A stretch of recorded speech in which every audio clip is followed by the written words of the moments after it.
Hello there, how are you doing? I hope you're good, peachy, and in a vibey space. Go check out the previous part to gauge your bearings. I was speaking about this experience, this phenomena, this strange, weird little observation that I made when I was still a student at Wits, and it was really quite a sight for sore eyes. And I was walking in the Matrix with this friend of mine, and we encountered this clump of children, kids, all ranging in age from 16, 17, 18 to 21, 22, 23, just chilling, watching this one tiny little television in the Matrix mounted on a wall, and they were watching Gotta Catch 'em All, Gotta Catch 'em All, Pokemon, and they were hypnotized in a trance as they were watching it, just staring. At that stage, I'd gotten over cartoons, right? So I couldn't understand why are a whole bunch of grown kids watching cartoons. They're out of their teenage years, most of them. Really, we're not doing that. Now what we're watching is Clueless. Come on. Right now what we're watching is some other young people movie, like Twilight series or something. I don't know. But not Pokemon. What are you doing? Oh my goodness. But here it is that they were watching Pokemon. I think at the time it was not Twilight, but Buffy the Vampire Slayer. Yeah, we were watching that. Not Pokemon. For crying out loud. But they were watching people buy Pokemon, of which I never really understood what was it about. I just know that I had a friend in high school that was a massive fan. Literally, she would run home just to catch it. I was like, ugh, grow up. Nonetheless, she didn't grow up. She continued to adore it until it ran to the end of itself. And I tried one day, the way that she was so praised and heralded it, I went home and I sat in front of the television. I waited for 4 p.m. and I was like, okay, let me see if I want to catch them all. And I just was like, oh, whatever, this thing bora. It's not like all the other cartoons, they're all rigid. They're not even as smooth as other cartoons. There's no fluidity, whatever. I guess the Lord has always been with a sister, right? Even prior to me coming to know him, I didn't get the point. Went back to school the next day. I was like, friendy, I love you and everything, but Pokemon, Schmokemon, okay, whatever. Yeah, no, it didn't get to me. So thank the Lord for spiritual guards around certain individuals on the planet, that we don't all just get taken by the tsunami of that which takes everybody else over.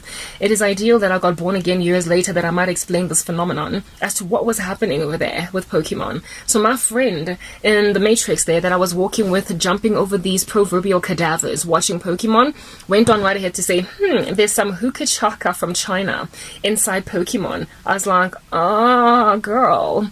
But anyway, it always just stuck on my brain, this hookah chaka from China that this friend of mine was talking about, until years later when I started to study, a lot, and I started to become kind of conspiratorial in the way that I think. I was like, Pokemon, indeed, just like McDonald's food, it keeps you coming back. There's something satanic all up in that business. And now that I'm in Christ, I'm convicted that there's something satanic all up in that business. There are frequencies or something that come out of certain television shows that make you binge upon binge upon binge, even though really, when you are covered or guarded by the Holy Spirit, you don't get swayed. And so you look at everybody looking like a zombie, and you're like, but stop, snap out of it. Snap out of it. And these people are just like watching this telly. Yeah, so Pokemon was like that. There was also another thing that came all the way from China that took children away and made them violent on the playground, called a Tamagotchi. Yes, I had that one. No, I didn't have it. My mother never bought it for me. But I used to play with one of my friends. And one time, I mistakenly neglected to wipe the poop off the Tamagotchi. And my friend nearly killed me because the Tamagotchi died. Anyway, so herein lies the Tamagotchi spectacle that once upon a time was reported even in international news, never mind South Africa, as to the dangers of this little Tamagotchi thing. Apparently, there were some kids that died because of it or something.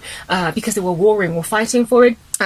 Or they were psychologically messed up because they're Tamagotchis that had gotten to the ripe old age of 1 year. Because it was really easy for a Tamagotchi to died, and so this kid entered into a mental insanity because the Tamagotchi that they'd been taking care of for a year finally died. It got fat because she wouldn't feed it, or she got sick, went to hospital. When she came back from the hospital, the Tamagotchi had pooped in the environment without it being cleaned until it died. All things that came from China. But it's a global takeover. I can't say that enough. I'm South African. Look, I know China, or rather Americans, I've got this massive bone to pick with China. They're always like, China and Russia, get behind me, Satan. So I'm like, whatever, that's your agenda with China and Russia, do you? So Americans are just very ambivalent about China and Russia. But when, as a South African, I'm picking up where the Americans are coming from, then you know it's a problem. You know that China is an issue. Not so much Russia. I don't really have problems with Russia other than the fact that they invaded Ukraine. But China, Shmina, okay? China has always been this communistic atheist nation that could not care less about anybody's religion. Recently, I was watching CBN News and they were reporting on concentration camps similar to those in the days of Hitler, just with a little bit more pizzazz and Chinese fittings in there, where people have been literally held hostage because they dared have a relative in Kazakhstan. They dared have a relative in Iran. They dared have a relative in any nation at all that is considered religiously extreme. So a whole bunch of Muslims are getting ransacked in China. A whole bunch of Christians, a whole bunch of Buddhists. If you have a religion, China's not about that business. Because religion is really very devastating to the Chinese general agenda. So they keep on trying to change the world through atheism. It is the be-all and end-all of the baddest Illuminati-ish environment in the world, except it does not even believe in a god. And so for those reasons, it's less Illuminati-ish, okay? Because the Illuminati people and the Freemasons over there believe in some like bigger being. China believes in human beings are the ones, okay, we've arrived. They're very humanistic. Anyway, whatever. So in their little I want to coup it all and take it over mindset and literally the whole planet, they've prospered. They have, hey?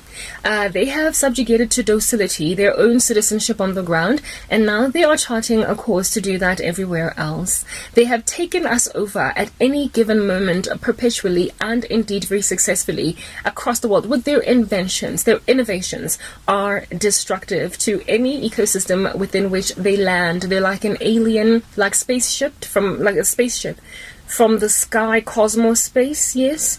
Independence Day vibes, that's China for you. Any new innovation from China, you guys, is indeed like those aerial, like, spaceships in Independence Day. You just kind of hover around and you go out of your house and you're like, oh, there is a spaceship.